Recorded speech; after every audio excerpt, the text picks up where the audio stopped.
All right. Good evening, everybody. Thank you for being here. I'm Carrie Weber. I'm the Executive Director of the Fairfield University Art Museum, and I'm delighted to welcome you here this evening and our audience that is watching the live stream. Thanks for being with us. Tonight we have Halima Taha with us in conjunction with our exhibition Sacred Space, a Brandywine workshop and archives print exhibition, which is currently on view in our Walsh Gallery. If you've not yet had a chance to see this exhibition, I encourage you to do so. It's beautiful. It's going to be on view all semester until December 21st, so you have a little bit of time. As I think you know, Ms. Taha is going to be speaking about the Brandywine workshop as well as some of the artists and works in the exhibition.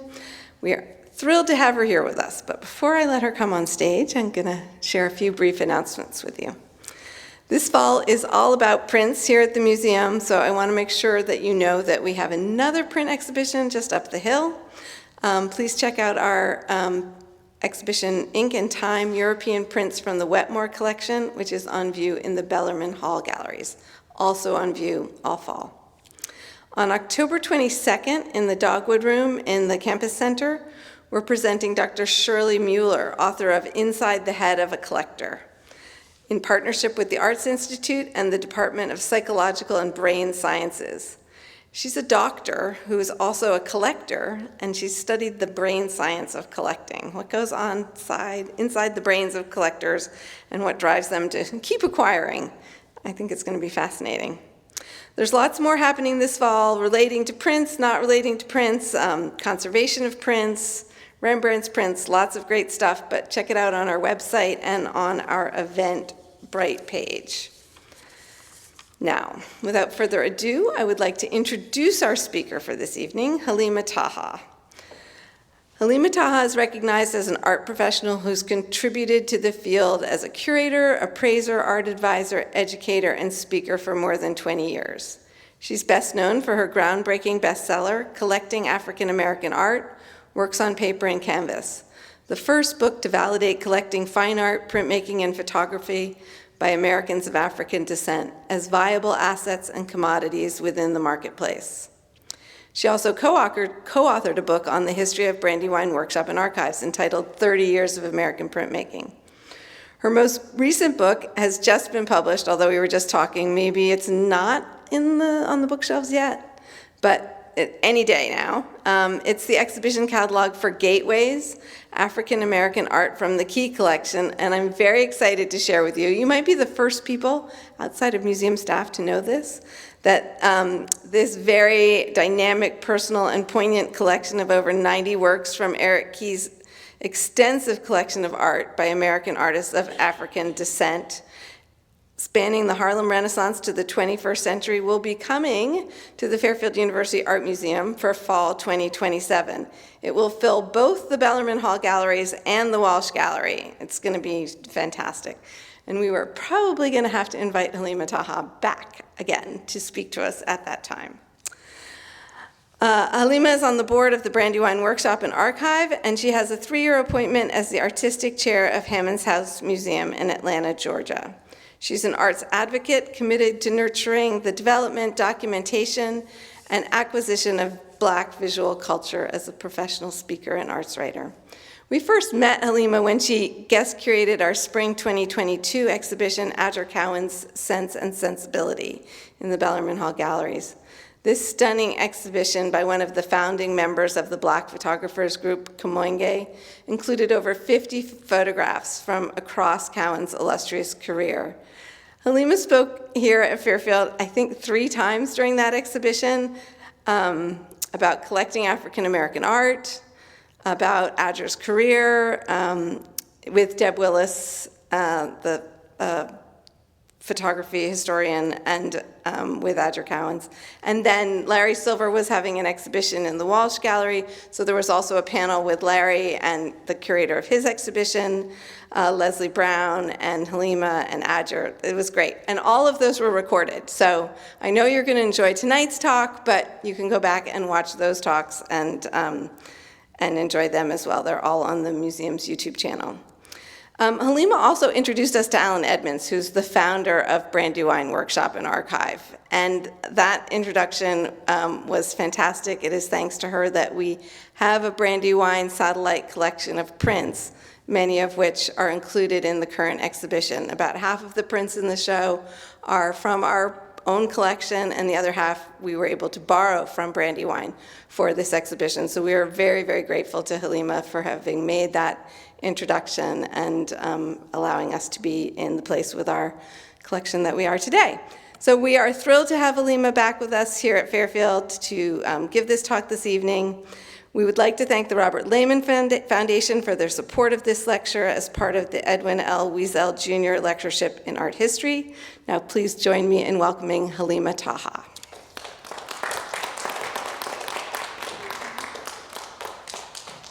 Hello, everyone. Hello, everyone. How are you? Good? You ready for the break? Some of you? Yes?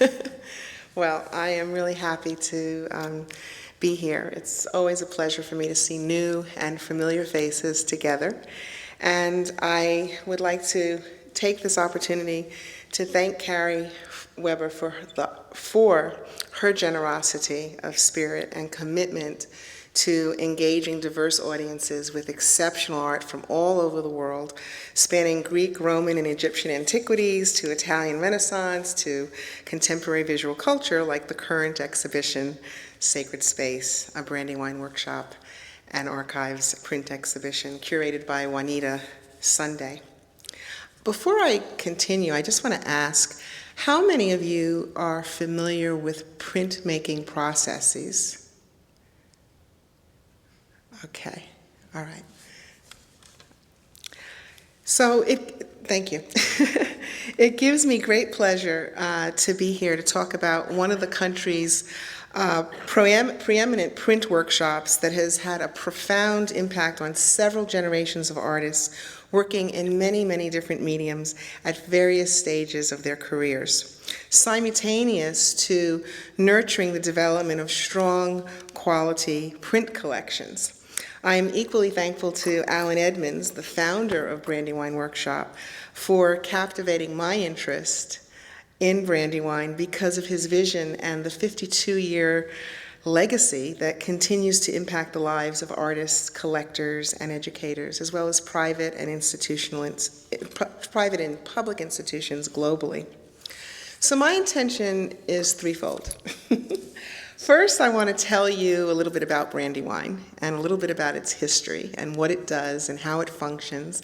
And second, I'd like to just briefly highlight the significance of Fairfield University Museum's acquisition of this collection in an era when private and institutional collections are filling the historic and aesthetic gaps in their collections in conjunction with a global interest in Black visual culture from Africa, Asia, the Caribbean, Europe, and North, South, and Central America.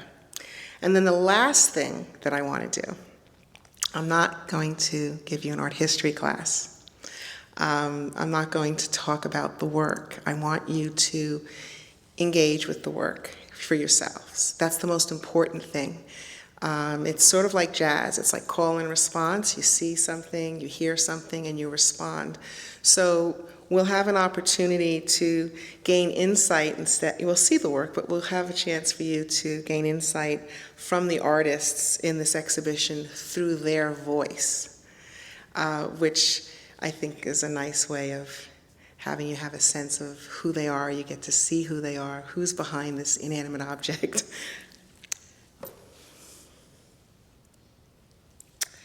So let's begin talking about Brandywine Workshop and Archive. Collaborative, professional, personal, and experimental are words that best describe the spirit of Brandywine Workshop and Archive.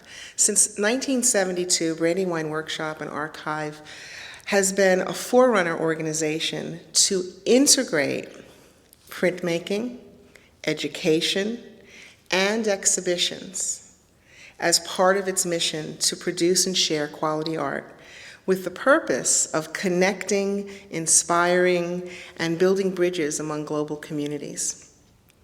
And through collaboration in art making processes that include conventional as well as modern techniques, Brandywine Workshop cultivates and celebrates the intellectual and creative diversity through experimentation and accessibility for artists from all over the world. I'm going to stop here for a moment. I wasn't planning on doing this, but when I saw how many people were really not sure about what the printmaking processes are, I just want to quickly give you an idea. So there's a print that's called a lithograph. So I want you to think of a stone. We're going to pretend that my lips are a stone. And I'm an artist now, for the moment, and this is the pigment that I'm putting on the stone to make my pattern or my design. But I decided I love myself, so I'm going to do lips. So I'm going to put on the stone the pigment, and then the paper is going to run through a press, and there's my print, okay? An intaglio print, no, let's not do that one. We will. But a silk screen, that's what I want to say, or a screen print. Think of a stencil. And the thing about a silk screen is that the colors they're all printed individually. So there's something called registration, and you want to see that the colors match evenly and clean, and that's a good print. All right, so if you, at some point in your lives, are collecting prints and you'll see an edition of the same image that a artist has made, you will see that some of the impressions are different. So you want to see the continuity of the colors being together. If you see white lines that were not a part of the piece of art, the registration is off. Block prints or woodcuts, think of when tires are in the mud, and then the part that's risen, the part that is not is pressed down by the tire. That's the part that's going to print on the paper. Okay. Intaglio. Think of your fingerprints, and in terms of the ink goes in the recesses of the lines and the grooves.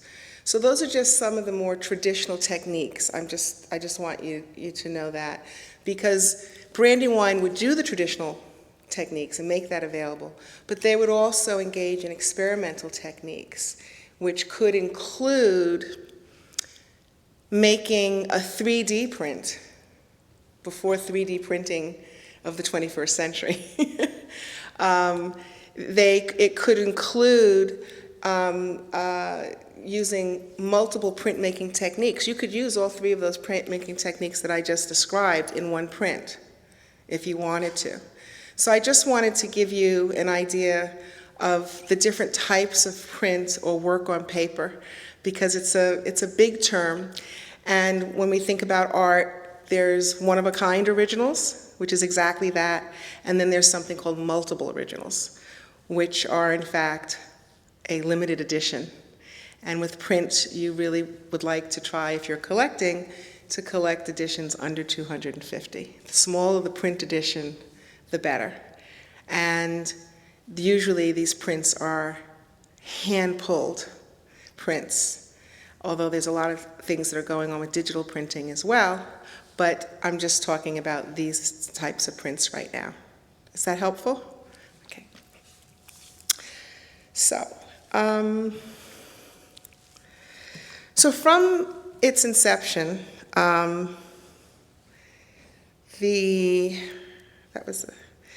let me just tell you this part. I'm all over the place because I'm just excited. There's students here. This is what Brandywine looks like now. And this originally Brandywine was on Brandywine Street before it was moved to Broad Street. And this is a renovated firehouse that they converted into a workshop. And this is where the offices are and the print shop is.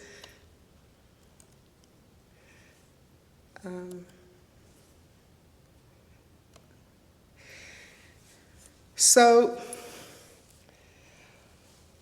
from its inception, this is Alan Edmonds, the founder. The founding director, Alan Edmonds, has been committed to creating a space where artists could collaborate and learn about distinct cultures and ideas around the world through printmaking. He was inspired by the master printmaker Robert Blackburn, who was the first African-American printmaker to have a professional workshop in New York City. And Alan wanted to create a space that embraced the same spirit in which Bob had embraced him, a place that nurtured him, and he wanted to nurture others. And he wanted to also create a sustainable infrastructure as a resource and a springboard for visual culture to thrive through printmaking. In Alan's words, we create space in the art world for the authentic appreciation of artists of diverse backgrounds.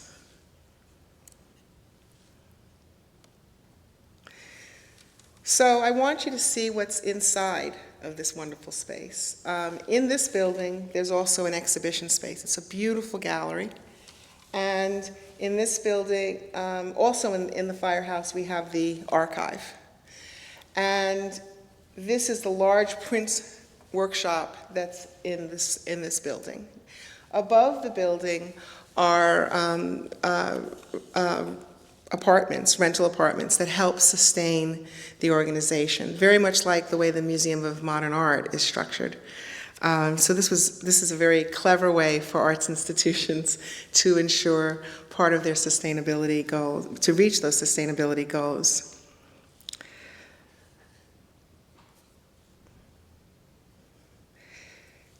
This is an older picture of the workshop in the 1970s when it was on Brandywine Street. And, I just want you to take note on the second picture, on the upper left quadrant, you see little squares? There's a clothesline, and those are prints hanging.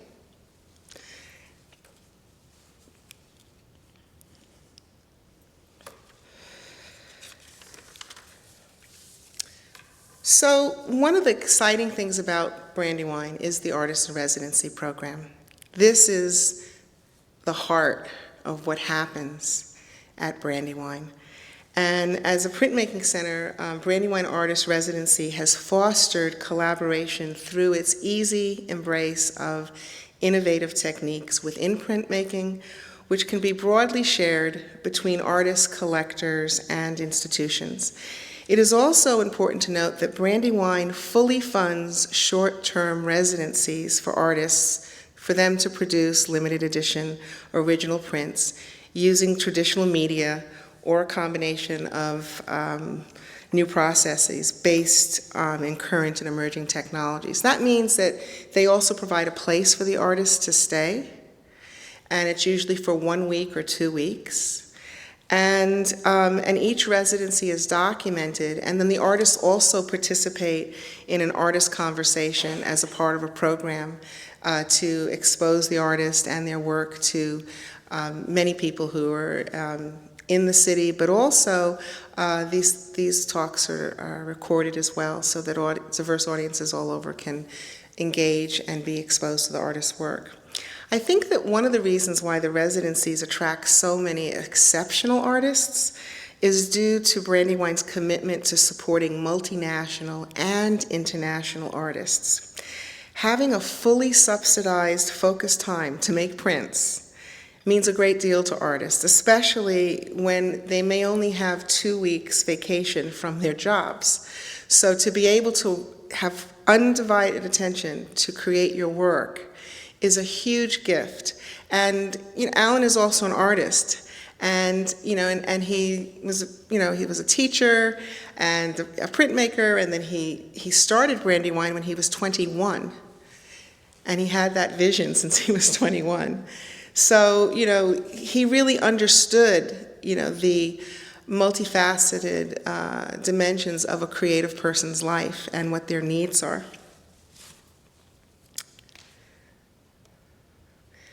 Here you have Robert Franklin in the offset litho. He was one of the master printmakers. So you will see in the exhibition that there are many prints that he helped or collaborated with the artists in making the prints. And then there's David Driscoll, who is he's an artist. He was also a professor at the University of Maryland.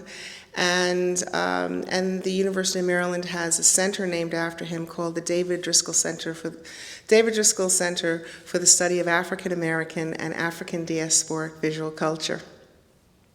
And the reason for that is that in the tradition of necessity, in the context of African American art history, there are a series of people who did extraordinary and groundbreaking work. The first person was a person by the name of James Porter, and he wrote the first African American art history book called Modern Negro Art. And he was also a professor whom David Driscoll studied with when he was a younger person and student and also an artist. And this book came about because when James Porter was looking at the artists from the Harlem Renaissance, he wanted to know why there wasn't anything written about them or any critical acclaim. And he was told because black people haven't been in America long enough. So in 1943, he published this book, and it was his master's thesis at New York University. And David Driscoll, in 1976, after studying with him as his mentee, and he decided to build on that publication. And he did a publication and an exhibition that traveled all over the world called 2 Centuries of Black American Art. And so what he was saying is, not only do we have a history, but we've been here for 200 years. And both Porter and Driscoll were both artists, but like many artists, you wear multiple hats. They were teachers, they were artists, they were they were writers, they were curators, they wore many hats. And so what happened afterwards was that Dr. Samela Lewis wrote Art African American, and she put the cornerstone in the field of African American art history because she was the first African American woman in 1952 who earned a PhD in art history. So that was how that field was established, but they were pioneers and working in, doing a body of work that I call a tradition of necessity, because had they not taken the initiative to do this work, a lot of information that we have now would be non-existent. This is also a more contemporary view of what happens in the workshop. This is Willie Cole with Alan Edmonds, and up here we have Marta Sanchez discussing a proof, and here we have Marta Sanchez is up there with Gustavo Garcia, and then we have Anastasia Alejandrin. She's a student. These were this is to show that we would bring high school students to the workshop. And artists in different stages of their careers. I keep wanting to push this, but it's the wrong place. Okay.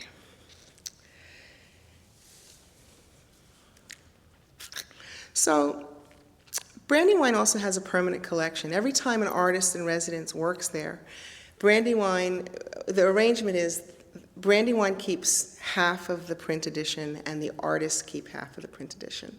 But then from the print edition, Brandywine puts prints in their permanent collection to preserve the history of the prints that come through Brandywine. But it's not just the prints, it's historical materialism.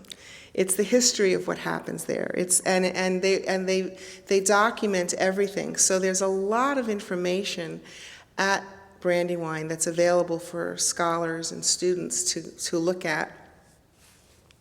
So the permanent collection includes 1 to 3 prints from each edition, created by over 450 artists. And these proofs were published in limited editions on screen prints, woodcuts, lithographs, and mixed media print collages.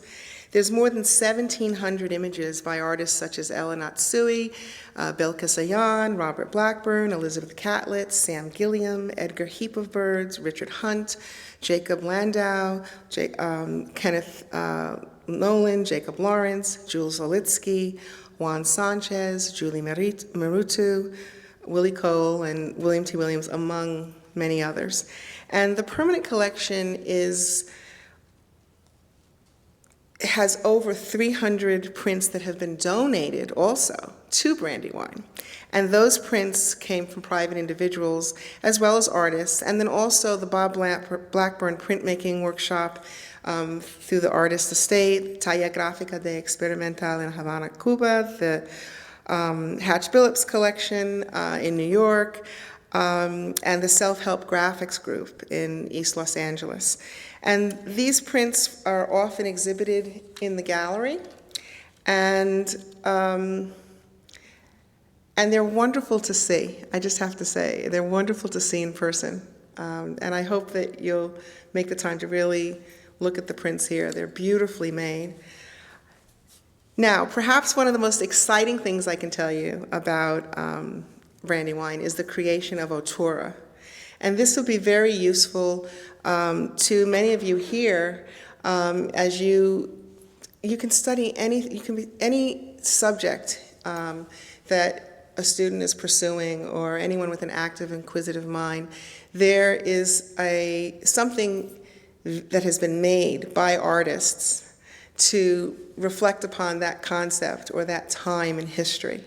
And the truth of that is that visual artists are representing the visual conscience of the time in which they live. So if you look at ancient Egyptian work, or the Mayans or the Aztecs, or you look at work from the lost city of Pompeii, the only thing that's left to tell you about who the artists were as people, or the community is, or what their hopes or their dreams are, is what's reflected in the work.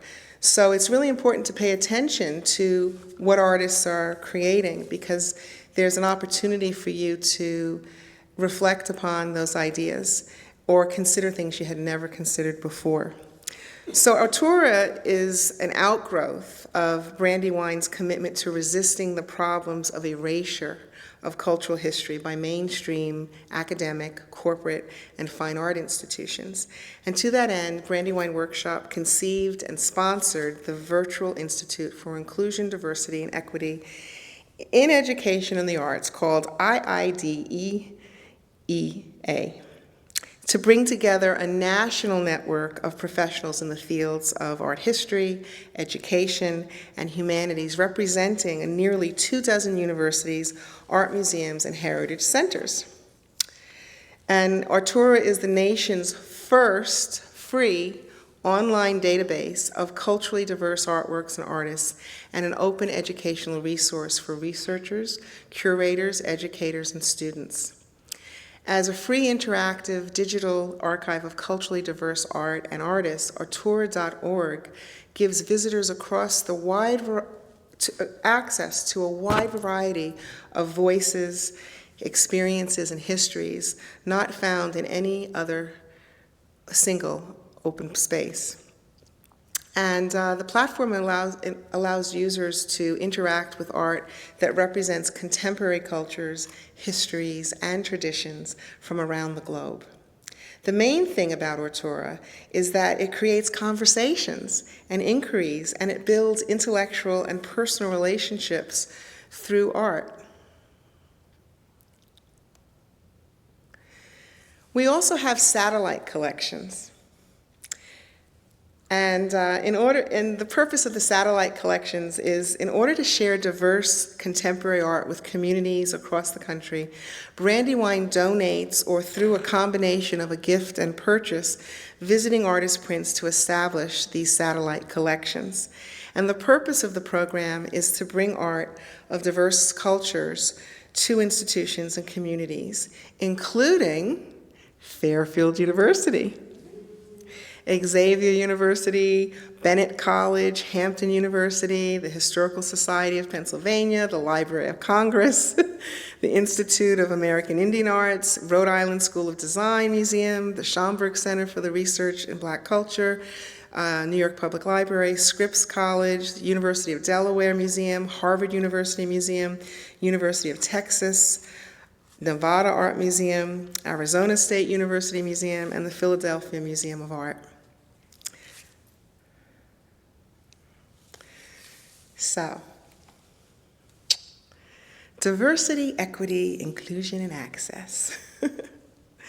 In recent years, diversity, inclusion, equity, and access have become critical priorities for the arts and culture communities in North America.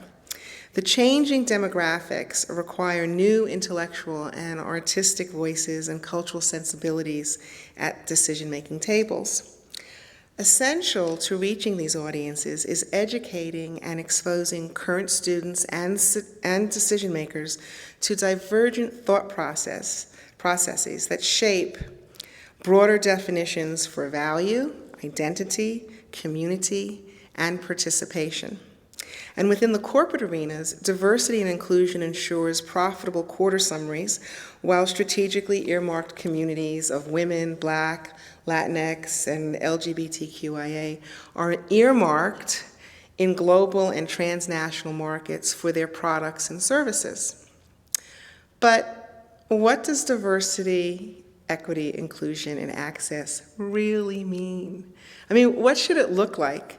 And I think that the best analogy that also is a great metaphor for Brandywine is described by ex officio president of Spelman College, Dr. Janetta Cole.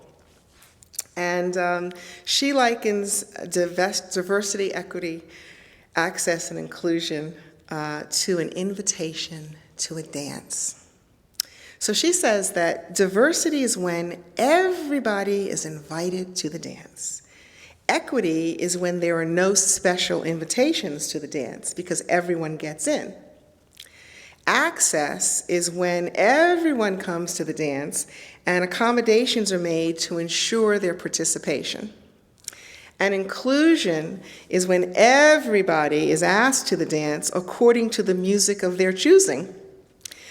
I believe that the most consistent invitation to the dance comes from the artists. They represent the visual conscience within the private vistas of their intellectual and cultural aesthetic.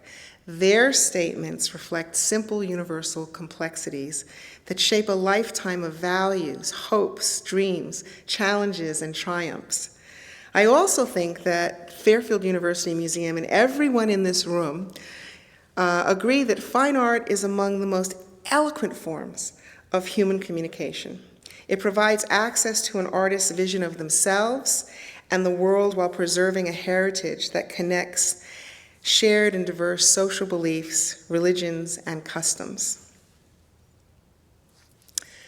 So, I just wanted to put this slide in to talk about global themes, because these are the themes that you will see in museums all over the world, that artists are being included in exhibitions that address these themes. But these are also some of the themes that many artists are addressing in their work. Identity and fashioning new subjectivities, colonial legacies, social issues, geography, space and place, Black consciousness, post-independence, democracy, attaining freedom from the strictures of class, gender, race, and history, art-specific subjects, and aesthetic movements.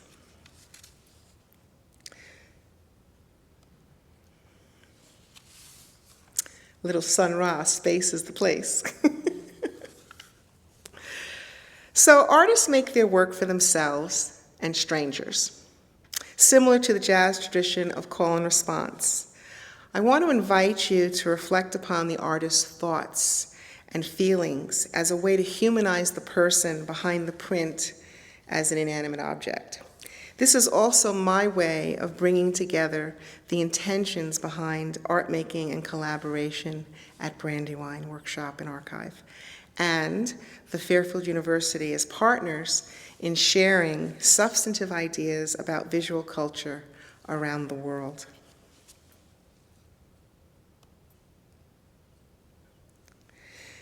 This is Evelyn Terry. I think my art is about how to navigate the everyday so that you can feel good. And this is one of the pieces that's in the current exhibition. Luis Flores, my work is about understanding the cultural context of masculinity and how it functions. One thing I want to bring up is that one of the very exciting things about printmaking is that it brings artists who traditionally work in other mediums into an arena that allows them to play and explore new ways of expressing themselves. So Luis Flores, he makes body casts and then he stuffs them with fabric. And he positions them in all sorts of ways. You know, his wife helps him, you know, put plastic on his body and all of this other stuff so that he can create this work.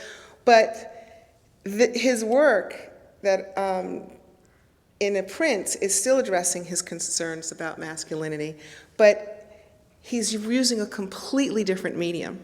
I mean, it's a stark contrast, and that's very exciting. It's exciting for the artists.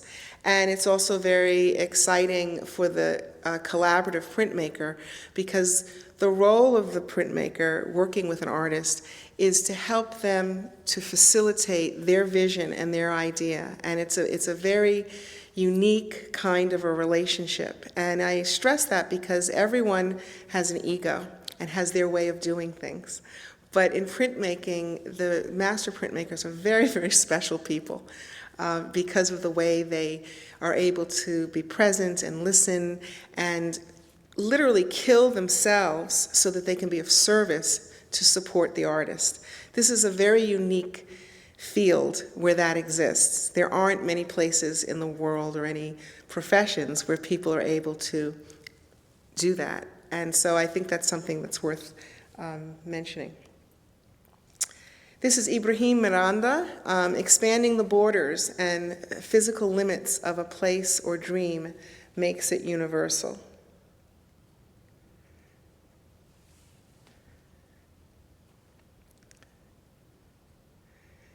Martin Payton, when I'm in the studio, I'm in conversation with everyone who ever made an image that I saw.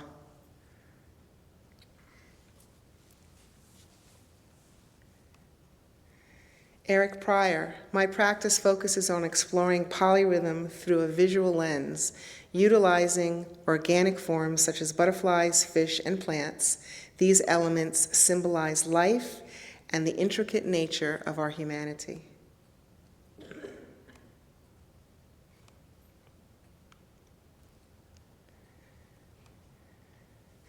I'm continually searching for new ways to make connections to people and to consciousness. Kaylin Sullivan, Two Trees. This piece is asking you who you are. So please make the time to see it. This slide doesn't really do it justice, but it's really worth seeing in person. Edgar Sorel's Adewale, I explore symbolic or formal methods of invoking spiritual intervention as used in various religious practices around the world.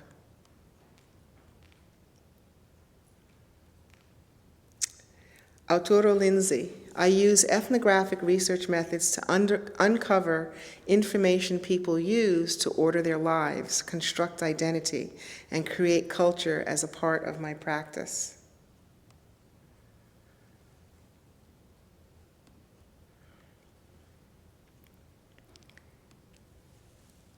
Michael Harris.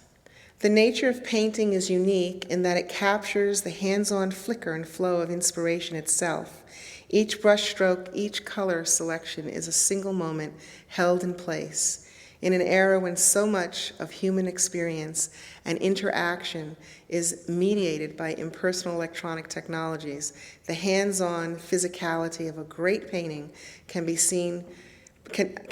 really refreshing and impressive.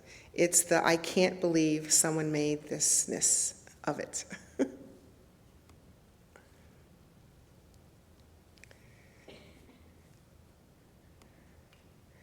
The Afro-Cuban religion has heavily influenced my creations, the people on foot, the neighbors, the people who pass down the street, their way of walking. All that is reflected in my work. Eduardo Chochoroca.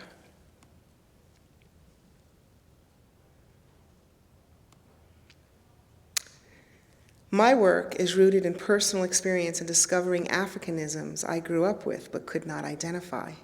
These are power objects relevant to today's issues of power and identity. James Phillips. I create a mythological world called Bush World, which is the nation land for my invented characters. Percy Martin.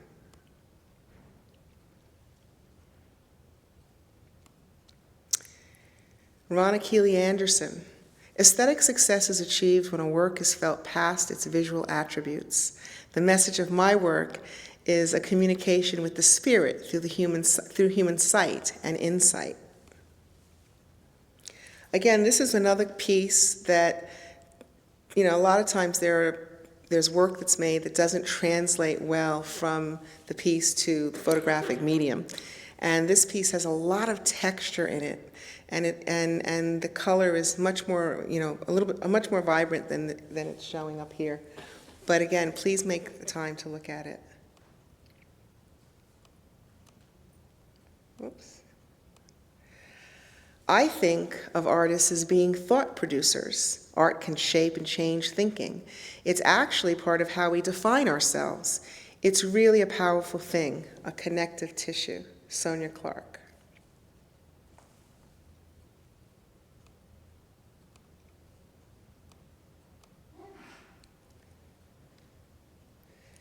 I've always been a narrative artist, and my work is about my experience as an African-American female artist. Janet Taylor Pickett.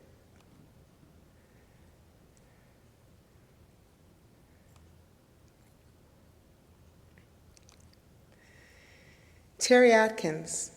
Terry Atkins was also a musician, and he was primarily a sculptor. And I used to have a gallery in Gramercy Park a long time ago, and I used to show his work when mostly his work's on paper, and it was before he had left the country to go to Zurich. And once he had left the country and came back, a lot of things started to happen for him. But he says an aspect of how I work is that I use figures in history whose contributions to society are either underknown, underappreciated, or just not given the stature that I believe they should have. When I work, I use figures in history whose contributions to society are either underknown, underappreciated, or just not given the stature that I believe that they should have in society. He did repeat that twice. And this is the piece.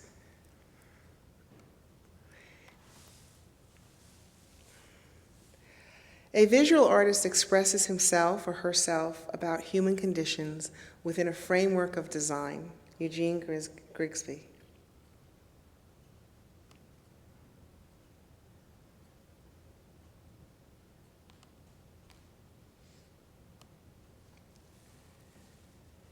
The foundation of every painting I've ever been drawn to is never just the surface imagery. It's the layers underneath which tells me the real story.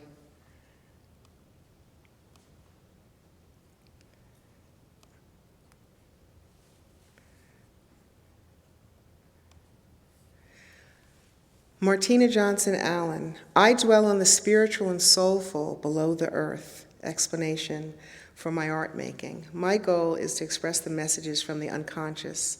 This communion involves the human ritual of making objects which please and acknowledge the soul of self and those of the global family of humans.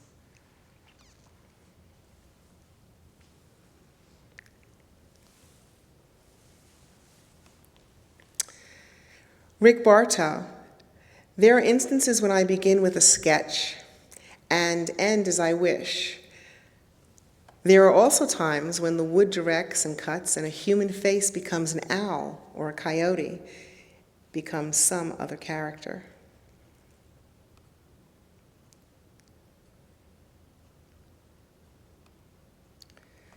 Danny Alvarez, my main inspiration is the border. I want the audience to experience that particular reality through art. I often use the wall between Mexico and the States. My works have been forged through the beauty and cultural richness of the border and also the very limitations of that region. This piece is not in the show, by the way.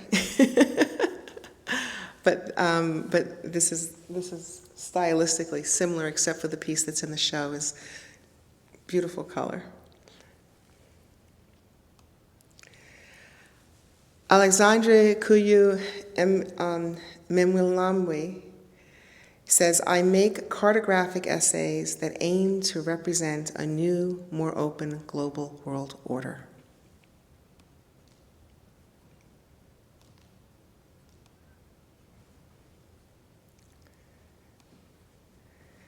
Esther Hernandez, the layering of memory and its fragments allow new meaning to emerge as images that shift from the past to the present.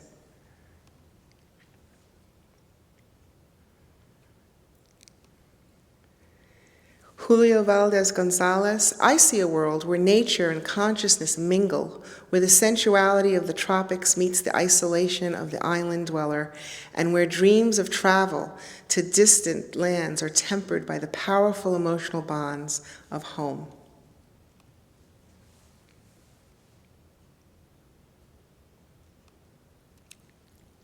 Thank you.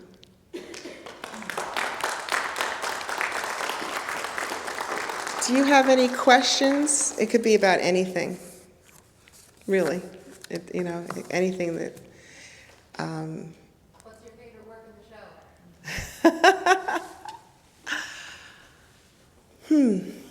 That's really hard. There's several in the show that I like. Could you just repeat the question for the... What's what are my favorite works in the show? There's several. I don't have a favorite work in the show, but I do like. Whoops, what happened? Am I back on? Okay, it's not all right. I'll tell you. Let me take a look and tell you.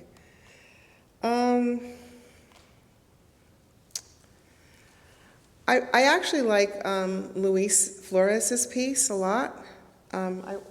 Is there a way to connect this again? So I can show you the piece that I like? Oh, was that simple? I really like this piece a lot. And I also, now what happened?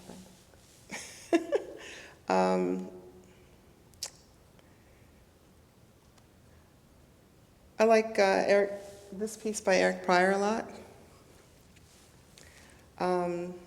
But I also like the one by Miranda with the lines a lot too. You're not going to get me to get one. It's just not going to happen.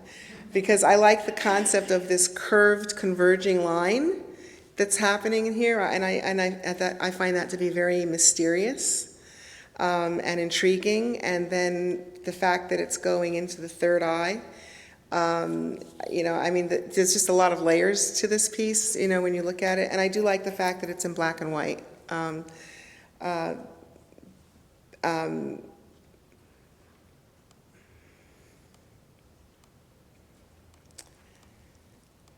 love this piece. I love everything that this piece is about. In terms of reflection on her indigenous heritage. Who is she? Anyone that's been colonized in the world. Colonization is global. the issue of identity, of who you are in the assimilated cultures and who you were forced to or be, or how you were forced to engage and sometimes abandon your cultural heritage or hold on to it. And I think that I just really love the fact that she's also using language in the piece as well as working with the materials. I really like this piece a lot. I'm going to go through all of them. I mean, I could just say I like this one. This piece really is visually, it's very interesting to me. It's very layered. There's so much. I love layering, and printmaking lends itself to layers. It really does. And I like the fact that there's memory. There's, what the symbolism of a bird in African diasporic culture, in terms of, and this is across the board, the yard bird, Oh wait, I'm going the other way. There's too many,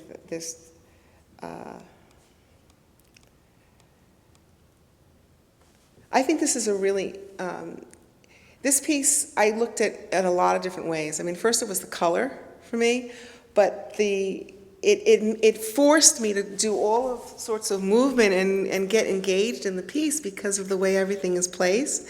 And I found that really interesting as a former dancer, that this piece of art made me become physically involved with looking at it. It wasn't just my eyes.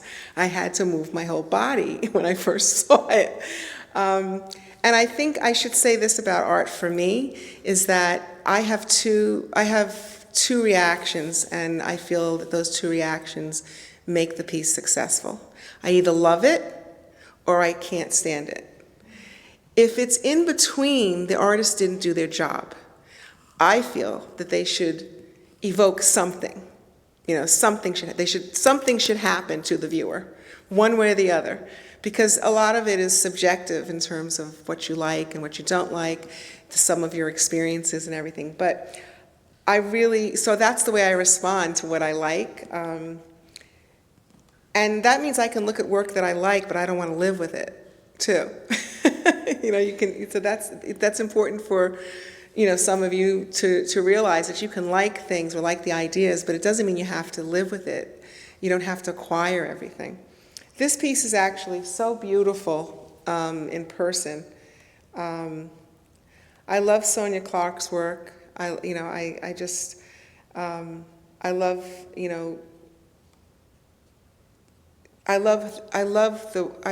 the way the whole series of work that she's done on hair and identity, and I just like the simplicity of that print. But this piece I absolutely love. It's a very powerful piece because when you think of clothing is not just for protecting your body from the weather. But clothing also veils you. It protects you, but it veils you from the world, and you can hide things in clothing. And, you have the middle passage, this ship here. I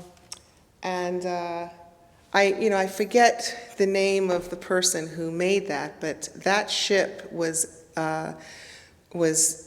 designed and created in England by an abolitionist group. And they were very active against enslaving Africans, and they used that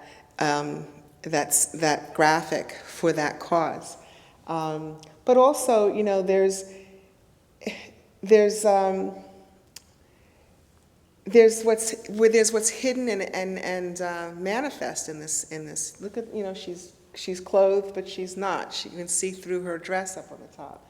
Then you have this other person in the middle, and there's just all of these different layers. And then I don't know, just the positioning of this ship and everything, where it is on this woman's body, and there's so many layers that you could think about. Right, Halima, I'm going to stop you because I know you would go through all of them because you love them all, because we only have a minute left, and I wanted to share a question we got from the live Yes. viewers. And that is Elizabeth asking, what would you want young students to know most about Brandywine? Young students or young artists? I would like students and artists to know that Brandywine welcomes you. It's a place where you can come, meet really interesting people. It's a place where you can look at prints and see you can see the history of humanity there, and you can see yourself there. Because, you know, when we look at each other, I am you and you are me. And I think that's one of the beautiful things about Brandywine, is that the relationships between the artists and students that come there, and when they interact with the master printers and with one another, that there's an extended family. And so I would say that students should come, ask many questions. There are no silly questions. All questions are really important. In fact, we should ask more questions. And just, and explore the possibility of being able to do something there. Awesome, thank you. And please join me in thanking Halima Taha for that Thank you. stimulating talk. And I just want to say, for those people who are here, the gallery is open now. So if you'd like to go see the works that Halima just shared with us, the gallery's open.